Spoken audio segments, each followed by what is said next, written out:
Shalom Jemaat Abalaf Barat yang saya kasihi. Saya senang hari ini bisa menyampaikan firman Tuhan di tengah-tengah kita. Nah saudara, penatua kita sudah menyampaikan di waktu-waktu yang lalu bahwa Tuhan sedang membawa kita ke arah pola gereja yang mula-mula. Ya, nah hari ini saya mau melanjutkan hal-hal yang praktikal tentang gereja mula-mula. Nah saudara, gereja mula-mula itu adalah gereja yang menghidupi gaya hidup tubuh Kristus. Ya, artinya saudara, mereka memahami mereka adalah anggota tubuh Kristus. Sehingga saudara, ketika gereja menghidupi gaya hidup tubuh Kristus, maka dahsyat sekali saudara. Itu sebabnya ciri-ciri yang ada di gereja mula-mula itu saudara, mereka alami. Ya, dahsyat sekali. Ya, mereka ditambahkan tiap hari dengan orang yang diselamatkan. Nah saudara, hari ini saya mau ajak saudara baca beberapa ayat firman Tuhan tentang bagaimana kita hidup dalam tubuh Kristus. 1 Korintus pasal yang ke-12, saya bacakan ayat yang ke-13, demikian firman Tuhan. Sebab dalam satu roh kita semua, baik orang Yahudi maupun orang Yunani, baik budak maupun orang merdeka, telah dibaptis menjadi satu tubuh, dan kita semua diberi minum dari satu roh. Nah saudara, ternyata diselamatkan itu bukan sekedar terima pengampunan dosa, lalu sudah terima tiket masuk surga, haleluya, kita tunggu Yesus datang kembali, kita udah punya tiket. Bukan begitu saudara. Diselamatkan itu artinya saudara sudah diampuni dosanya, ya. Tetapi saudara setelah lahir baru, saudara dibaptis ke dalam tubuh. Saudara menjadi anggota tubuh Kristus. Nah, sejak itu hidup saudara berbeda. Saudara harus hidup di dalam tubuh Kristus, ya. Nah, kalau kita nggak mengerti ini, saudara, kekristenan akhirnya menjadi agama, ya, seperti yang dipraktekkan oleh banyak orang hari-hari ini. Gereja mula-mula mereka mengerti bagaimana hidup di dalam tubuh. Nah, kita bukan hanya dibaptis oleh Roh Kudus menjadi satu tubuh, tapi dikatakan di sini saudara, kita diberi minum dari roh yang sama. Jadi kalau kita nggak minum saudara, kita tidak mungkin bertumbuh. Ya, kita tidak mungkin saudara berfungsi dan akhirnya saudara kita bisa menjadi dewasa rohani. Kita perlu minum. Nah, minumnya itu di dalam tubuh Kristus saudara. Ya, ketika kita mengerti ini saudara, hidup kita akan sangat berbeda. Ya, saudara, apakah minuman yang dimaksud ini saudara? Nah, kalau kita lihat konteksnya saudara, kalau kita baca 2 ayat sebelumnya, ayat 11, ya, dikatakan saudaraku, minuman itu adalah ya manifestasi karunia-karunia Roh Kudus yang mengalir di dalam tubuh Kristus saudara. Ya, dan di dalam ayat 7 dikatakan saudara, kepada tiap-tiap orang diberikan penyataan roh, manifestasi roh untuk kepentingan bersama. Jadi saudara, dalam tubuh kita tiap-tiap orang punya saudaraku ya manifestasi Roh Kudus yang berbeda-beda. Ada orang yang memanifestasikan hikmat, ada yang memanifestasikan pengetahuan, ada yang memanifestasikan iman, ada yang memanifestasikan mujizat, ada yang memanifestasikan kesembuhan.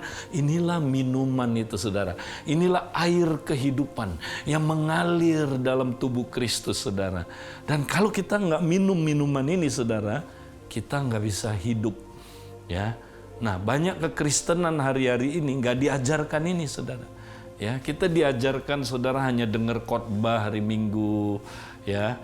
Atau saudara kita tumbuhnya sendirian, jadi orang Kristen yang independen, saudara. Betul, kita perlu saudaraku bertumbuh secara pribadi, tapi kita nggak boleh independen, kita harus interdependen. Nah, jadi saudara, gaya hidup tubuh itu adalah gaya hidup di mana kita saling memberi minum. Jadi dari saya keluar aliran air hidup untuk kepentingan bersama. Ya. nanti yang satu diberi aliran air hidup untuk kepentingan yang lain lagi. Artinya gini saudara, saya memanifestasikan aliran air itu, orang lain minum. Nanti orang lain memanifestasikan air itu, kita minum. Dengan perkataan lain saudara, kita minum ya dengan cara saling ya memberi minum di dalam tubuh Kristus. Inilah saudaraku hidup kekal itu. Banyak orang tidak mengerti saudara. Orang berpikir saudara hidup kekal adalah terima Yesus, haleluya, saya udah punya tiket ke sorga. Tapi hidupnya independen, dia ya diragukan kalau dia itu terima hidup kekal saudara. Karena hidup kekal itu hidup di dalam tubuh. Ya. Nah, kalau kita hidup di dalam tubuh berbeda sekali saudara. Ya. Kita interdependen, kita pribadi perlu bertumbuh, tapi kita saling memerlukan seorang akan yang lain, saudara. Nah, saudara, karena itu gereja mula-mula dahsyat sekali, saudara. Ya, sebab mereka apa, saudara? Mereka adalah tubuh. Ya. Nah, saudara, kalau mereka adalah tubuh, saudara, makanya mereka melakukan perkara-perkara yang di luar pikiran manusia, saudaraku. Ya, bagaimana mungkin saudara ya dikatakan mereka itu saudara semuanya takut akan Tuhan. Ya, coba lihat saudara, kalau tubuh saya benar tubuh sejati, dia akan taat kepada kepala. Ya, semuanya tunduk kepada kepala. Itu artinya takut akan Tuhan, saudara. Ya. Kalau saudaraku kita adalah tubuh, saudara, kita tetap bersatu. Gereja mula-mula tetap bersatu. Karena dia tubuh, saudara. Nggak ada tubuh yang, saya belum pernah lihat anggota tubuh saling pukul-pukulan. Pernah lihat, saudara? Ya, pernah lihat ada anggota tubuh yang pukul badannya? Ada, saudara, di Grogol. Ya, ada di rumah sakit jiwa, itu agak aneh. Nah, saudara, karena mereka tubuh, mereka makanya, saudara, banyak mujizatnya. Ya, kenapa, saudaraku? Karena Yesus melakukan sesuatu lewat tubuhnya, makanya banyak mujizat. Ya. Baik di dalam tubuh Kristus sendiri banyak kesembuhan, ya. Juga saudaraku di luar tubuh itu saudara terjadi saudaraku kesembuhan. Ya, terjadi mujizat. Kalau kita tubuh saudara, kita enggak pelit sharing harta. Gereja mula-mula sharing harta begitu dahsyat karena mereka tubuh saudaraku. Ya, mereka merasa apa? Harta itu milik bersama. Coba bayangin saudara. Ya, sekarang saya belum pernah lihat gereja kayak gitu saudara. Yang rela jual rumahnya dikasih sama saudaranya. Coba saudara. Nah, ini baru ngomong jual rumah aja saudara kelihatan udah berubah wajahnya kan. Ada yang ketawa-ketawa ya. Mungkin yang ketawa itu saudara dia banyak rumahnya, ngeri juga dia nanti disuruh jual gimana kan. Nah, ada juga yang ketawa-tawa karena nggak punya rumah saudara. Siapa tahu orang lain jual kasih dia kan. Nah saudara, gereja mula-mula karena adalah tubuh, makanya saudara mereka ketemunya tiap hari. Coba bayangin saudara, gereja itu gaya hidup. Lihat, tubuh kan gitu saudara.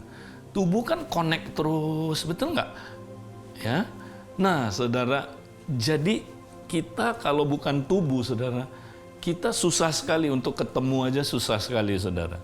Aduh, seminggu sekali suruh ketemu susahnya minta ampun, saudara. Ya, tapi kalau kita tubuh, kita pasti rindu ketemu. Ya, nah memang situasi sekarang beda sama situasi gereja mula-mula. Gereja mula-mula itu deket dan waktu zaman itu hidup ini nggak sehektik sekarang. Tapi prinsipnya kita bisa terapin, saudara. Kalau kita adalah tubuh, kita konek-konekkan terus tiap hari melalui apa, saudara? Ya, melalui gadget kita, melalui sosmed kita. Wah, ya, kita saudaraku terus konek-konekan. Ya, kenapa? Karena kita, saudaraku, bergaya hidup gereja. Ya, gereja itu bergaya hidup sehari-hari, bukan seminggu sekali. Bukan agamawi, saudara. Nah, makanya kita harus menghidupi gaya hidup tubuh, saudara. Kalau kita tubuh, saudara, maka saudara kita menjaga kesehatan tubuh kita dengan fellowship, bersekutu. Nah, gereja mula-mula saudara melakukan fellowship lewat makan-makan dan makan perjamuan. Itu dua itu saudara jadi satu, itu salah satu bagian dari fellowship. Ya, koinonia. Lihat saudara, tubuh itu diikat oleh urat dan sendi. Inilah fellowship saudara. Hubungan kasih satu dengan yang lain saudara. Nah, perjamuan kudus mereka praktekin sebagai apa saudara? Alat mempersatu tubuh saudara. Zaman dulu kalau makan perjamuan, mereka nggak kayak sekarang ritual aja, enggak. Mereka beresin hati dulu saudara. Ya, apakah saya mengasihi anggota tubuh Kristus yang lain? Ya, apakah saya benci tubuh Kristus, anggota tubuh yang lain? Kalau saya benci, berarti saya benci kepalanya. Mereka ngaku dulu kalau ada dosa itu. Mereka beresin dengan sesama. Nah, ketika mereka beresin ini saudara, tubuh Kristus makin kuat, makin bersatu, makin bersih, makin kudus.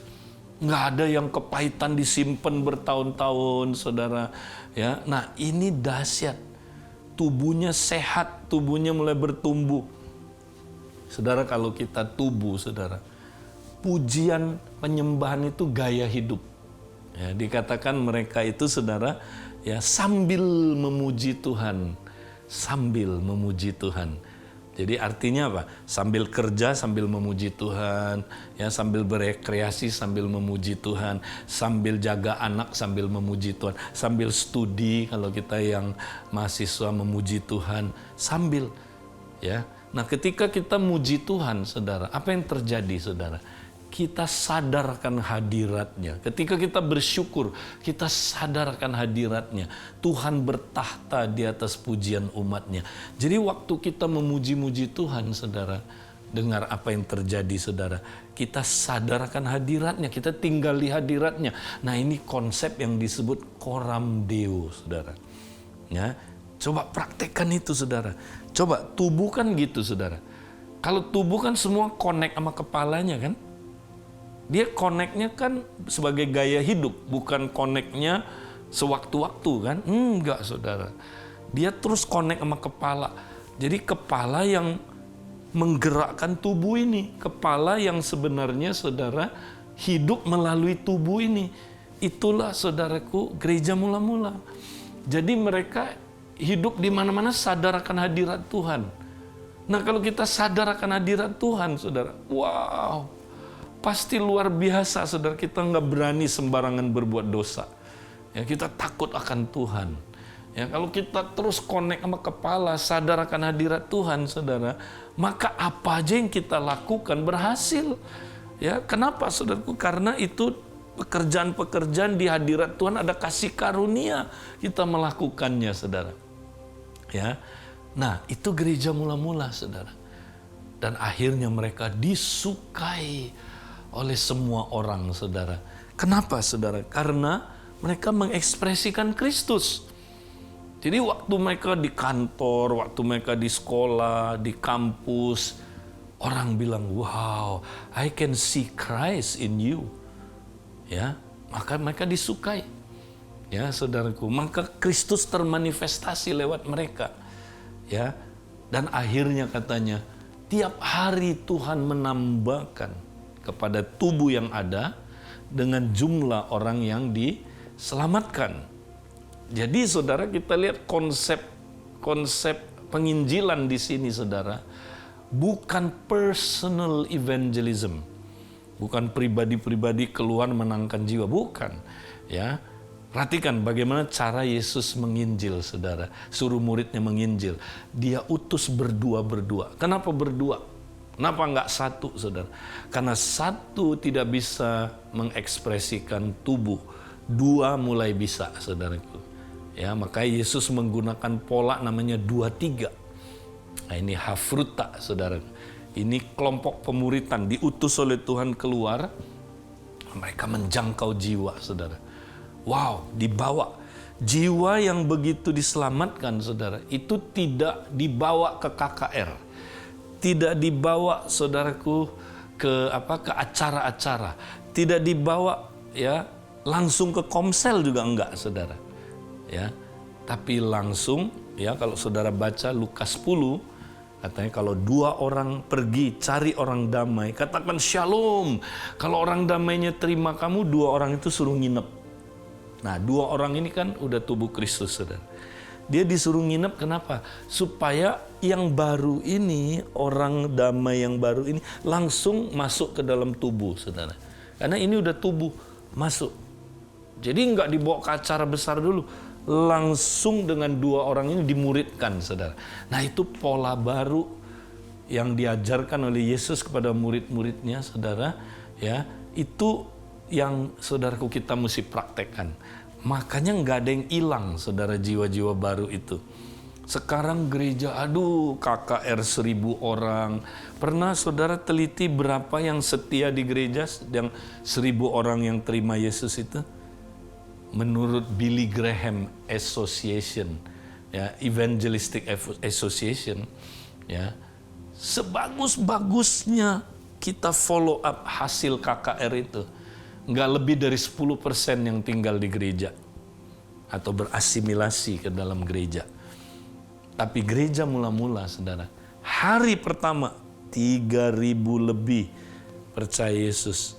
Nah, bahasa Chinese-nya jelas sekali. Mereka semua bertekun dalam pengajaran rasul-rasul, semua. Jadi 100% terima Yesus, 100% masuk ke dalam tubuh Kristus, saudara. Ya, 100% bergabung ke tubuhnya.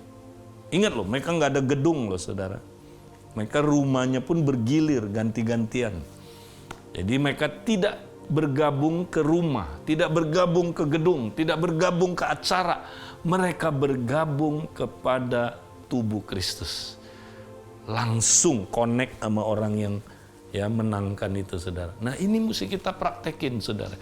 Inilah pola gereja mula-mula. Ya, kalau kita nggak praktekin ini, saudara, kita bukan pola gereja yang alkitabiah, saudara. Makanya Tuhan hari-hari ini sedang goncang semua macam jenis gereja, termasuk kita, saudaraku, digoncang supaya tinggal tetap kerajaan yang tidak tergoncangkan. Ya, saudara, pola yang kita bangun itu nanti kelihatan benar apa enggak ketika api mengujinya, saudara.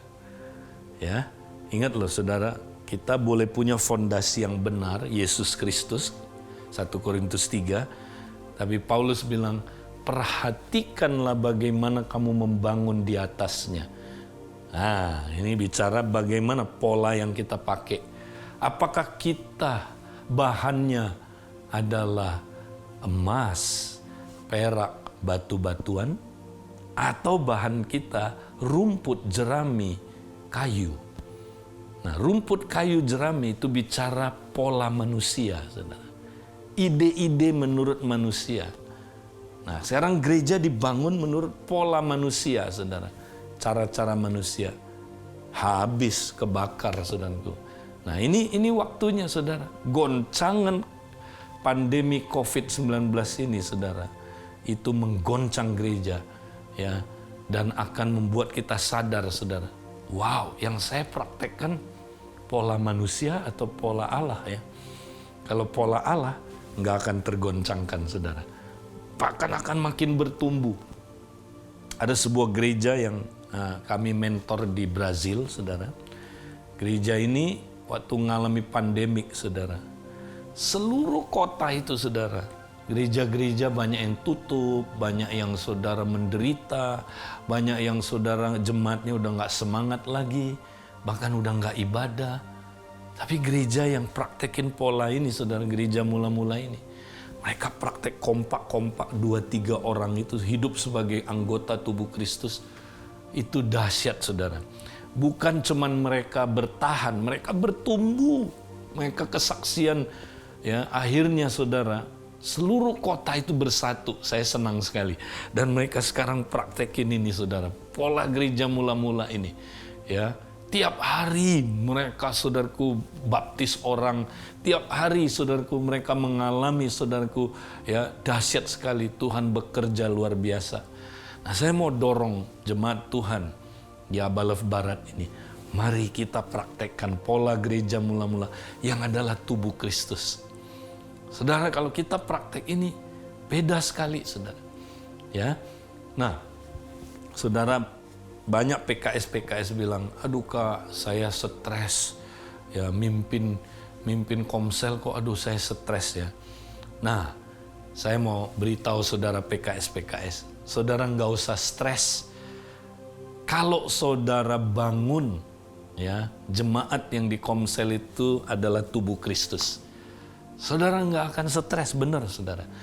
Karena ketika kita bangun itu jadi tubuh, nanti dia punya kepalanya Kristus. Nah kalau kepalanya Kristus, PKS-nya nggak usah stres, saudara. Karena bukan kita yang menggerakkan komsel kita, ya, atau kompak kita. Kepalanya yang akan menggerakkan. Ya, kalau mereka menghidupi gaya hidup tubuh, saudara, ya, kalau ada satu anggota sakit misalnya, saudara, luka, kepala yang paling merasakan, saudara. Ya, kepala yang paling bertanggung jawab supaya anggota ini sembuh. Nah, bagaimana cara dia sembuhkan? Dia akan pakai anggota lain. Kamu nih, sembuhin dia. Nah, karena kepalanya yang bertanggung jawab, saudara. Nah, kalau kepala menggerakkan tubuh semua berfungsi sesuai karunia-Nya. Mata jadi mata, telinga jadi telinga, mulut jadi mulut, kaki jadi kaki. Wow, apa akibatnya, saudara? Ringan pekerjaannya, ya, karena semua orang tahu fungsinya, saudara. Dan itu komsel itu akan hidup sekali, saudara. Ya, dan PKS nggak perlu lagi stres, ya. Jadi PKS, engkau mau tidak stres, bangunlah kelompok kecil itu jadi tubuh. Ya, banyak orang cuman kelompok kecil, bukan tubuh. Nah, akhirnya dia, saudara, ada gerakan, tapi gerakan yang digerakkan oleh manusia. Ya, pernah saudara ke pom bensin lihat balon yang kayak manusia yang gini, saudara, yang di dalamnya ditiup angin. Pernah lihat? Oh, itu banyak kegerakan, saudara. Tapi itu digerakkan oleh angin. Begitu anginnya, saudara, habis, pompaannya habis. Nah, banyak komsel kayak gitu, saudara. Ya, kelihatannya seru itu. Tapi itu digerakkan oleh manusia. Digerakkan oleh program, digerakkan oleh kegiatan, digerakkan karena PKS-nya pinter ngomong. Tunggu dia lagi sariawan, saudara. Ya, PKS-nya karena pinter mimpin. Ya, saudara, ya boleh. Tapi satu saat, saudara, manusia, ya, itu ada batasnya, saudara. Bisa worn out, bisa burn out. Nah, ketika kita burn out, saudara, kalau kita bukan tubuh, langsung tapi kalau kita tubuh, saudara, tubuh itu kepalanya yang menggerakkan, saudara. Nah, itulah gereja mula-mula. Saudara, mari kita praktek ini luar biasa. Saudara, saya punya kesaksian ketika saya bangun kompak-kompak, saudara. Nah, ada satu kompak yang saya mentor, saudara. Ya, itu dia menangin jiwa yang sangat baru, saudara. Ya, ini jiwa baru sekali, saudara. Jiwa ini berantakan, tukang mabuk, ya tadinya tukang merokok, terikat pornografi, saudara, hidupnya berantakan, ya selalu nggak akur sama orang tua. Tapi saudara, karena dia orang damai, kompak ini langsung menangin dia, langsung dia dicantumkan ke dalam tubuh Kristus, saudara. Dimuridkan. Ya, kemudian saudara diajarin berhidup gaya hidup tubuh. Nah, jadi orang ini, saudara, dia diajarin tiap hari connect ya sama kepala, connect sama sesama. Ya, oke. Itu dahsyat, saudara. Itu tiap minggu, ya, itu karena mereka walaupun nggak ketemu, tapi karena mereka terus praktek koram deo, tinggal di hadirat Tuhan, itu seringkali, saudara, waktu dia digoda, dia mau merokok lagi, saudara, misalnya, Tuhan ingetin, telepon anggota kompak kamu, dia telepon, didoain, saudara, langsung dia keinginannya, ya, bisa dia kalahkan. Berkali-kali dia telepon, akhirnya dia lepas dari rokok, saudara, ya. Juga pornografi sama saudara, berkali-kali ya dia disuruh telepon, dia telepon saudara, didoain, akhirnya dia lepas dari pornografi. Satu kali saudara, dia karena ada masalah sama orang tuanya saudara, ya dia kesel, nah dia balik lagi mau minum lagi dia saudara. Satu kali dia ambil minuman keras itu saudara. Nah, tapi heran sekali saudara, anggota kompaknya itu karena menghidupi gaya hidup tubuh, mereka bisa telepon dia saudara. Kemudian, kamu lagi ngapain? Lagi mau minum ya? Sini. Mereka datang layani dia saudara. Nah, waktu dia diajak koram deo, praktek hadirat Tuhan saudara, tiba-tiba Tuhan ingetin semua saudara peristiwa-peristiwa masa lalu ya dia dengan keluarganya saudara. Waktu itulah saudara dia dilawat Tuhan dan dia ambil keputusan saudara mengampuni orang tuanya saudara. Hari itu saudara dia didoain inner healing, dia sembuh saudara, dan dia buang minuman itu saudara. Sejak hari itu dia bebas dari mabuk-mabukan.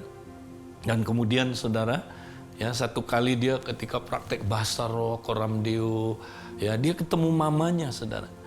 Nah, tiba-tiba aneh saudara, karena dia praktek hadirat Tuhan, ya mamanya bisa datang sama dia. Mamanya bukan orang percaya saudara. Mamanya bilang begini, "Nak, mama mau ngaku waktu kamu di dalam kandungan mama pernah coba gugurin kamu, tapi nggak berhasil. Hari ini mama mau minta maaf." Wow. Dulu kalau dia tahu itu, dia kalau nggak tinggal di hadirat Tuhan, dia ngamuk saudara. Pasti dia ya marah sama mamanya. Tapi hari itu saudara, dia bisa bilang, "Mama, aku ampuni kamu." Dia peluk mamanya saudara. Dia ampuni mamanya, dia disembuhkan. Dan hari itu Tuhan bilang begini, "Nak, ini waktunya kamu injili mama kamu." Dia sampaikan firman saudara. Hari itu mamanya terima Yesus. Bukan cuma terima Yesus saudara. Ya, dia saudaraku berdoa mamanya, dia tumpang tangan mamanya, penuh Roh Kudus, bahasa roh. Dan sekarang mamanya lagi di follow up saudara, langsung masuk ke dalam kompak dan dia menangin jiwa banyak. Kesaksian-kesaksiannya luar biasa saudara. Dia udah multi kompaknya saudara, ya. Dan Tuhan pakai dia luar biasa. Nah, ini contoh yang sederhana saudaraku. Praktekkan gaya hidup tubuh, maka saudara akan sangat saudaraku diberkati Tuhan. Nah, saudara, mari pada minggu ini coba saudara renungkan ya kebenaran atau apa ya, insight apa, pencerahan apa yang saudara dapat ya, sharing dengan teman saudara di Komsel ya, atau kelompok pemuritan saudara.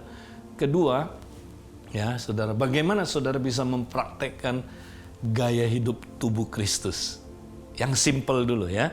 Nah, ambil 1-2 poin yang saudara dapat, praktekkan di dalam Komsel saudara, di dalam kelompok pemuritan saudara. Nah, saya dorong saudara, mari kita jadi seperti gereja mula-mula. Amin. Tuhan, kami serahkan semua kami yang mendengarkan firman-Mu ini Tuhan. Biarlah sebentar Tuhan, berkat-Mu menyertai kami terus Tuhan. Dan kami Tuhan akan diutus menjadi berkat buat dunia ini. Biarlah berkat dari Allah Bapa, cinta kasih dari Tuhan Yesus Kristus, persekutuan dalam Roh Kudus menyertai semua saudara dari sekarang sampai selama-lamanya. Amin. Bagi Anda yang membutuhkan doa dan konseling, dapat menghubungi kami di 0899 2558 188. Dan mari ikuti sosial media Abalof Barat untuk mengetahui lebih lanjut tentang kami. Tuhan Yesus memberkati.